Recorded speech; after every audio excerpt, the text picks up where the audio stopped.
नमस्कार, आप देख रहे हैं हल्द्वानी लाइव डॉट कॉम। एक बार फिर आपका स्वागत है हमारे साथ। और आज हम बात करेंगे स्टार्टअप पे, क्योंकि पिछले कई वक्त से हम स्टार्टअप की स्टोरी लेके आए थे। आज हमारे साथ इंटरव्यू है खास किरण पंकज, जो ऑस्ट्रेलिया से जुड़े हैं हमारे साथ। उत्तराखंड से निकलकर उन्होंने ऑस्ट्रेलिया में नाम कमाया है। वो अपना एक रेस्टोरेंट और होटल संचालित करती है। इसके अलावा एक ऑथर भी है। और इसी पूरे विषय में बात करेंगे कि कैसी जर्नी रही। मैम, सबसे पहले तो आपका स्वागत है हल्द्वानी लाइव डॉट कॉम पर। Thank you Pankaj, thank you. और सब दर्शकों को मेरा नमस्कार है। बात करेंगे किस तरीके से जर्नी शुरू हुई। उससे पहले हम उत्तराखंड में कैसा, कहाँ से आप बिलोंग करते हैं, कैसे हुआ कि आप उत्तराखंड से निकल कर ऑस्ट्रेलिया पहुंच गए। मैं एक्चुअली बिलोंग करती हूँ उत्तराखंड को। मेरा मैं बॉर्न हुई हूँ पिथौरागढ़ में। और मेरे जीवन के कुछ स्टार्टिंग के इयर्स भी चाइल्डहुड के वहीं बीते हैं। उसके बाद क्योंकि पापा नेवी में थे और हमको मूव करना पड़ा उत्तराखंड से, तो वहां से फिर अलग अलग जगह पे मेरी स्टडीज हुई हैं, जैसे दिल्ली में, मुंबई में, पुणे में। बट मेरे क्योंकि उत्तराखंड आना जाना हमारा लगा ही रहता था, क्योंकि वहां पे रिलेटिव्स हैं, आज भी हैं वो वहां पे। तो इवन दो वहां पे हम नहीं हैं, लेकिन क्योंकि वो मेरा नेटिव प्लेस है, तो वहां से लिंक तो जुड़ा ही रहता है। तो मैम, ये कैसे हुआ कि आप जब आपने कहा कि आप उत्तराखंड में रह रहे थे, तो जब आप इंडिया थे तो इंडिया से ऑस्ट्रेलिया कैसे पहुंचे। और इंडिया में भी आपने काम किया होगा, उसने कितना इंस्पायर किया जो आप ऑस्ट्रेलिया में कर रहे हो। एक्चुअली मैं अपने जर्नी की बात बताऊं तो हर चीज बहुत ही डिफरेंट रही है मेरे लिए। और मुझे ऐसा लगता है कि ऐसे बहुत लोगों का होता है कि जो उन्होंने क्वालिफिकेशन की होती है और जो वो एक्चुअल में काम कर रहे होते हैं, वो बहुत ही डिफरेंट होता है। कभी कभी आप अपनी क्वालिफिकेशन करने के बाद आगे उम्र में जाके रियलाइज करते हो कि आपके शौक क्या हैं, आपकी आपके टैलेंट्स क्या हैं, या आप क्या कर सकते हैं। तो वही मेरे साथ भी हुआ। मैंने फिजियोथेरेपी की है, फिर मैंने एमबीए किया है ह्यूमन रिसोर्सेज में। और उसी में मैं इंडिया में विप्रो में काम करती थी। और वही काम मैंने आगे मेलबर्न में भी किया, कॉर्पोरेट फील्ड में। बट कहते हैं ना, कुछ टाइम के बाद जिन लोगों को बिजनेस का होता है, फितूर होता है कि नहीं, मुझे अपने लिए काम करना है, अपना बॉस बनना है, तो वही था मेरे अंदर। तो यहाँ से ऐसे ऐसे शिफ्ट हुआ from service industry to business. तो ये था मेरा सफर, जब मैंने मेलबर्न छोड़ा और मैं यहाँ आई, जहाँ मैं अभी रहती हूँ, टेस्मेनिया में, जहाँ हमने एक होटल खरीदा। तो वहां पे मैंने सर्विस क्लास को गुड बाय कह के I became a business women.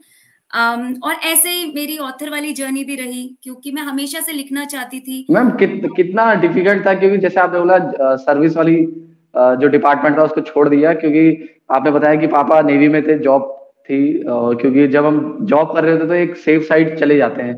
और तो कितना डिफिकल्ट था, क्योंकि एक आप तो सेफ जोन में थे ही, वहां से अपने आप को डिफिकल्ट जोन में डाल दिया। कभी कभी आपको, पंकज, वो डिफिकल्ट जोन पसंद होता है। और मुझे ऐसा लगता है कि जब कोई कोई भी एक नया बिजनेस स्टार्ट करता है या सर्विस को छोड़ के बिजनेस इंडस्ट्री में जाता है, तो it's more for not for money but for satisfaction. कुछ लोगों के अंदर वो मोटिवेशन रहती है कि और यकीन रहता है अपने पे कि मैं कर सकती हूँ या मैं कर सकता हूँ। तो मुझे लगता है कि वो चीज डर को सरपास कर जाती है। और आप आप अपने डर को पीछे रख के आप मेहनत करते रहते हैं और आगे बढ़ते रहते हैं। तो वो सेफ जोन कभी कभी आपको उतना अच्छा नहीं लगता। आप उस सेफ जोन में रहना ही नहीं चाहते हैं, आप खुद के लिए कुछ करना चाहते हैं। तो मुझे लगता है कि ये फीलिंग जो होती है ना, ये आपको मोटिवेट करती है आगे बढ़ने के लिए, या वो सेफ जोन को छोड़ने के लिए। तो मैम, किस तरीके से आप ये इस फील्ड में उतरे। और क्योंकि आपने बताया कि जैसे बिजनेस शुरू किया उसके साथ साथ राइटर भी हो, तो मैम ऑस्ट्रेलिया से ऐसी किताबें लिखना जिसका कनेक्शन उत्तराखंड से भी है तो बहुत बहुत बड़ी बात होती है। लेकिन जब हम लोग को पता लगा था आपके बारे में तो काफी चर्चाएं हुई थी कि आप एक रेस्टोरेंट चलाती, जब रेस्टोरेंट की खबर कर रहे थे, जानकारी प्राप्त कर रहे थे, तो पता लगा आप राइटर भी हो। तो कैसे मैनेज किया, क्योंकि बिजनेसमैन राइटर हो, ये थोड़ा चौंकाने वाली बात है।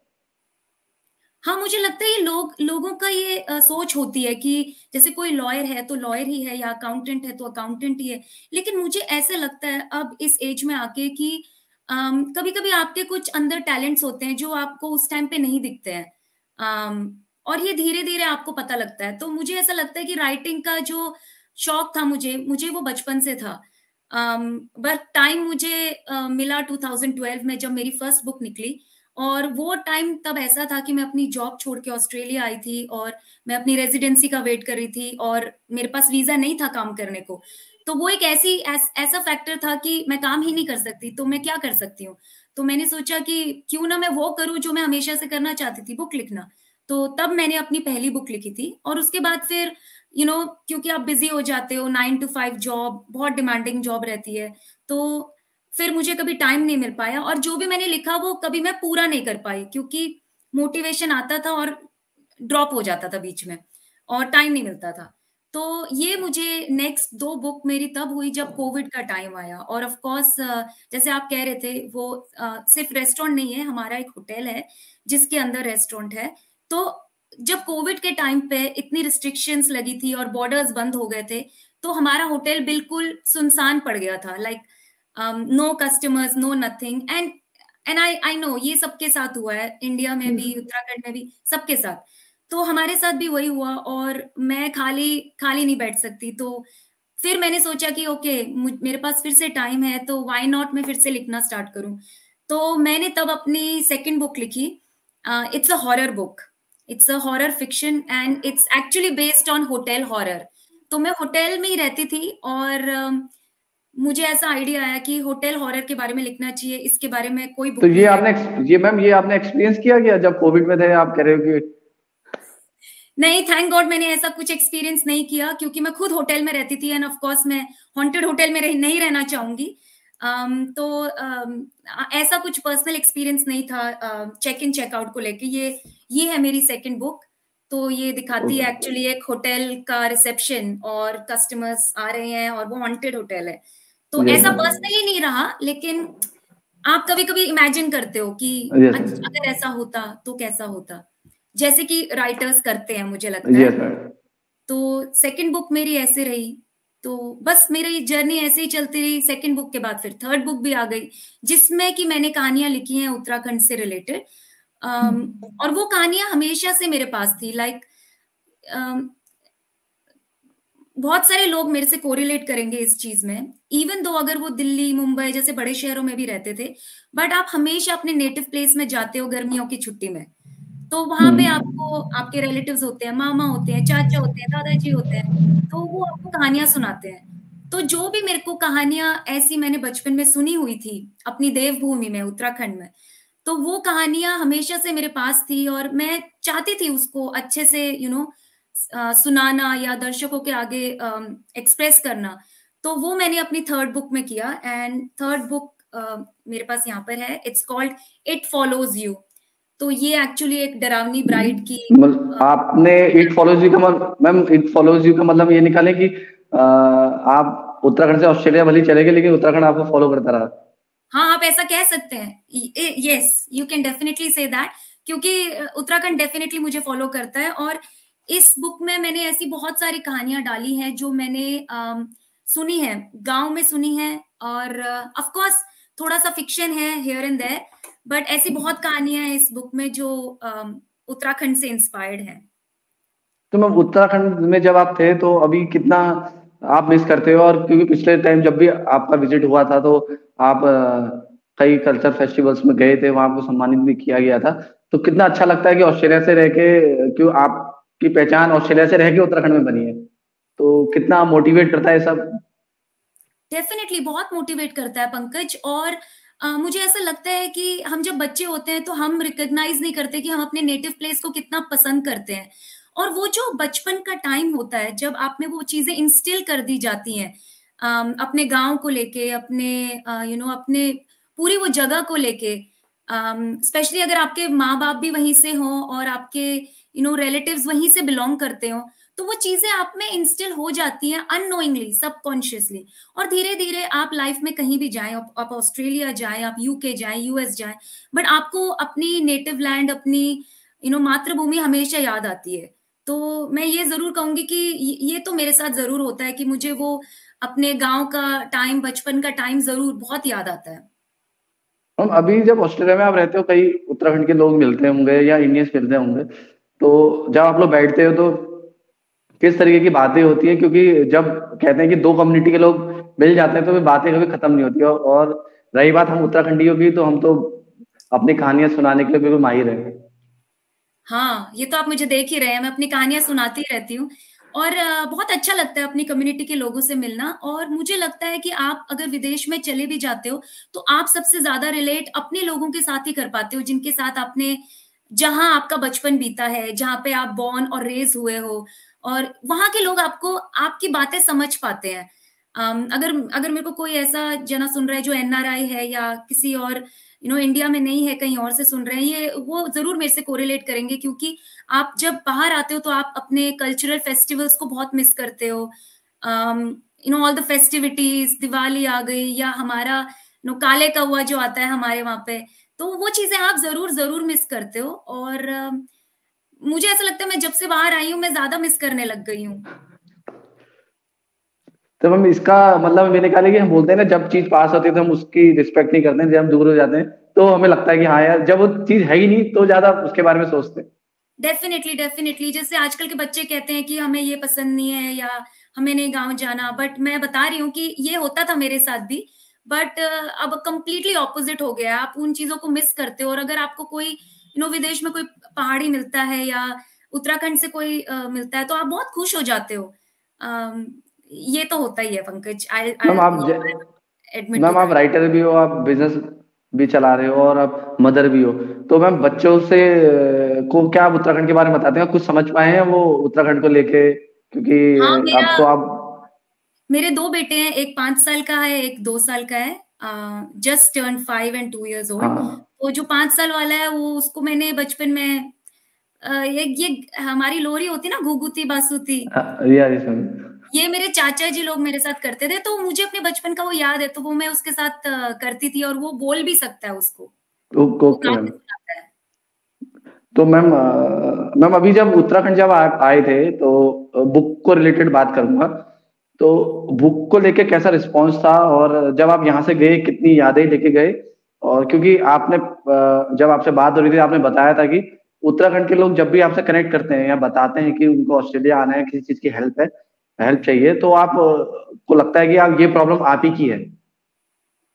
हाँ, डेफिनेटली ऐसी बात है। मैं पिछली बार जब इंडिया आई थी तो मैंने वहां पे अपना ऑफिशियल बुक लॉन्च करवाया था।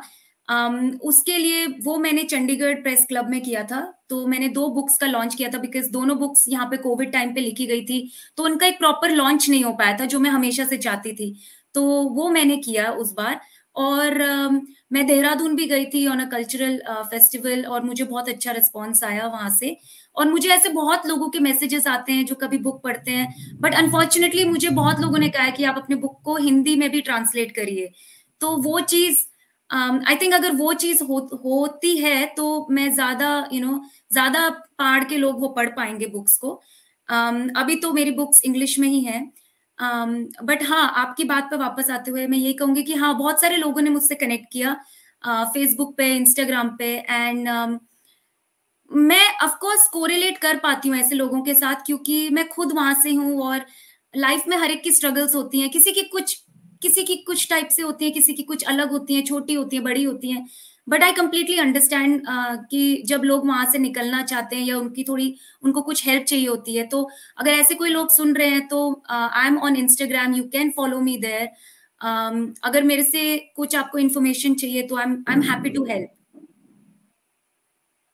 जी मैम, आपने बताया कि अगर कोई उत्तराखंड का आपसे कनेक्ट करता है, आपसे हेल्प चाहता है तो आपसे कनेक्ट कर सकता है। तो मैम अब इंटरव्यू भी अपने लास्ट सेशन में है, तो मैम एक मैसेज जो, जैसे आपने बताया कि आपके लिए तो इतना डिफिकल्ट नहीं था जॉब से बिजनेस में आना, लेकिन अगर उत्तराखंड में जैसे आप वहां रह रहे हो तो आपने कई स्टार्टअप्स के बारे में सुना होगा, आपको पता लगा होगा। तो अगर कोई यूथ इस तरफ काम कर रहा है तो उनको क्या मैसेज आप देना चाहोगे? देखो, मैं सबसे पहले तो मैं यही कहना चाहूंगी कि अगर आप कुछ करना चाहते हो तो नथिंग इज इम्पॉसिबल। बट मुझे ये भी पता है, ये बहुत लोग कहते हैं nothing is impossible, just work towards your goals. But really मुझे ऐसा लगता है कि नथिंग इज इम्पॉसिबल अगर आप एक्चुअली में ये ना सोचें कि पहाड़ इतना बड़ा है, मैं कैसे ऊपर पहुंचूंगा। आप ऐसा मत सोचिए, आप इसको जैसे इंग्लिश में कहते हैं one step at a time. So आप एक कदम बढ़ाइए, एक और कदम बढ़ाइए, और आपको पता भी नहीं चलेगा कि एक दिन आप टॉप ऑफ द माउंटेन में होंगे। अगर आप ये सोच के चलो कि ओ माय गॉड, इतना बड़ा पहाड़ नहीं, मतलब उसकी जगह आप उसको सिंबलाइज कर सकते हैं किसी भी इश्यू से, या कोई स्ट्रगल, या कोई आपका गोल जो आपको जहां तक पहुंचना है। तो आप ये मत सोचिए कि आज मैं करूंगा और कल मुझे मिल जाएगा, but take one step at a time. और मैं ये जरूर कहूंगी कि अपने आप को मोटिवेटेड रखिए। अगर आपका फ्रेंड सर्कल ऐसा है जो आपको डिमोटिवेट कर रहा है या is pulling you down, then please get rid of that friend circle. Surround yourself with positive people. ऐसे लोगों के साथ रहिए जो पॉजिटिव हैं, जो आपके जैसे हैं, जो, क्योंकि हर एक का मोटिवेशन लेवल अलग होता है लाइफ में। किसी को यहाँ पहुंचना होता है, किसी को यहाँ पहुंचना होता है, और कोई यहीं पे खुश होता है। तो मुझे ऐसा लगता है कि जहां आप जाना चाहते हैं वैसे लोगों के साथ दोस्ती करिए, उससे आप सीखेंगे और दूसरों को भी सिखा पाएंगे। और मेरा एक स्पेशल मैसेज है ऐसी लेडीज को जो हाउसवाइफ हैं। मैंने ऐसी बहुत लेडीज देखी हैं जो हाउसवाइफ हैं, बट अगर मैं उनको बहुत जानती हूँ तो मुझे पता चलता है कि वो बहुत टैलेंटेड हैं, बट उनको ऐसी अपॉर्चुनिटी नहीं मिल पाई कि वो कुछ कर पाए। तो मैं ऐसी लेडीज को ये मैसेज देना चाहती हूँ कि प्लीज आप ये मत समझिए कि आप सिर्फ एक बेटी हो, एक पत्नी हो, या एक माँ हो। आप खुद एक औरत हो, आप अपने लिए भी कुछ हो। तो आप अपने लिए भी कुछ करिए, अपने इंटरेस्ट को एक्सप्लोर करिए, अपनी हॉबीज को एक्सप्लोर करिए। It can be writing, it can be reading, it can be dancing, it can be singing, it can be anything. But इस न्यूज चैनल के थ्रू मैं यही संदेश आपको देना चाहूंगी कि अपने आप को मोटिवेटेड करिए और अपना भी एक रास्ता बनाइए, क्योंकि आप हैं, तो आप खुद के लिए भी जिए। ओके मैम, बहुत थैंक यू, आपने वक्त निकाला और हमें टाइम दिया। और उम्मीद करते हैं कि कई अगर भविष्य में आपकी बुक आएगी, बुक लॉन्च होगी और हिंदी में होगी, तो हो सके तो हम लोग, आज आप ऑस्ट्रेलिया में बैठे हो, मैं उत्तराखंड में बैठा हूँ, तो हो सके तो हम लोग साथ उत्तराखंड में बैठ के ही उस बुक पर चर्चा करेंगे। Sure, thank you Pankaj. और जो भी व्यूअर्स देख रहे हैं, अगर आप इंग्लिश बुक पढ़ने के शौकीन हैं और आपको हॉरर बुक्स पढ़ना है, तो ये मेरी बुक्स हैं तीनों। You can search it on Amazon, Google, you will find it. So अगर आप पढ़ना चाहते हैं तो आप जरूर पढ़िए।